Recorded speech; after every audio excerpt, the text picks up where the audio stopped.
ဖြစ်ဘူးဖြစ်ပေါ်ခွေးတစ်ကောင်ဟာလမ်းသွားနေတဲ့ခွေးနဲ့လေးကိုအတင်းအဓမ္မကိုက်နေပါတယ်ဒါကိုမြင်တဲ့ဦးလေးကြီးတယောက်ကတုတ်တစ်ချောင်းယူပြီးဖြစ်ဘူးခွေးကိုမောင်းထုတ်ဖို့ကြိုးစားခဲ့ပါတယ်ဒါပေမဲ့နာကျင်မှုကိုမခံစားတတ်တဲ့ဖြစ်ဘူးခွေးကတော့လူတွေဘလို့ပဲရိုက်နှက်ကန်ကြောက်ပါစေလုံးဝလွတ်မပေးခဲ့ပါဘူးအဲ့ဒီနောက်အပြာရောင်အင်ဂျီဝတ်လူငယ်တယောက်ကခွေးဆိုးရဲ့မျက်လုံးထဲကိုငရုတ်ကောင်းစားပေးနဲ့ဖြန်းဖို့ကြိုးစားခဲ့ပေမဲ့ဘာမှထူးမခြားနာခဲ့ပါဘူးအကိုက်ခံနေရတဲ့ခွေးနဲ့လေးတနာစရာကောင်းလွန်းတာကြောင့်လမ်းသွားလမ်းလာတွေကလည်းဝိုင်းကူညီကြပါတယ်ရဲဝန်ထမ်းတဦးကတော့လျှက်စစ်တုပ်ကိုအသုံးပြုပြီးသူ့ကိုထိန်းချုပ်ဖို့ကြိုးစားခဲ့ပါတယ်အလွန်ကြမ်းတမ်းတဲ့ဖြစ်ဘူးခွေးဟာအရိုက်နှက်နဲ့လျှက်စစ်ရှော့ကိုလည်းအတော်လေးခံနိုင်ရရှိနေပါတယ်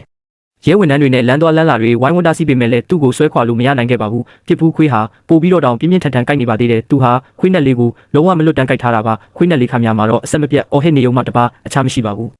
တော်သေးတာကလူတွေကကဲတင်ဖို့ကိုလက်မလျှော့ခဲ့ကြပါဘူးသူတို့ဟာဒီခွေးဆိုးကြီးကိုအလှည့်ကျဝိုင်းဝန်းတိုက်ခိုက်ခဲ့ကြပါတယ်အင်ဂျီအနက်ဝက်အမျိုးသမီးကအင်တိုက်အားတိုက်ဆွဲဖယ်ဖို့ကြိုးစားခဲ့ပေမဲ့ဖြစ်ဘူးခွေးကပြန်ပြေးလာပြီးအတင်းပြန်ကိုက်ပါတယ်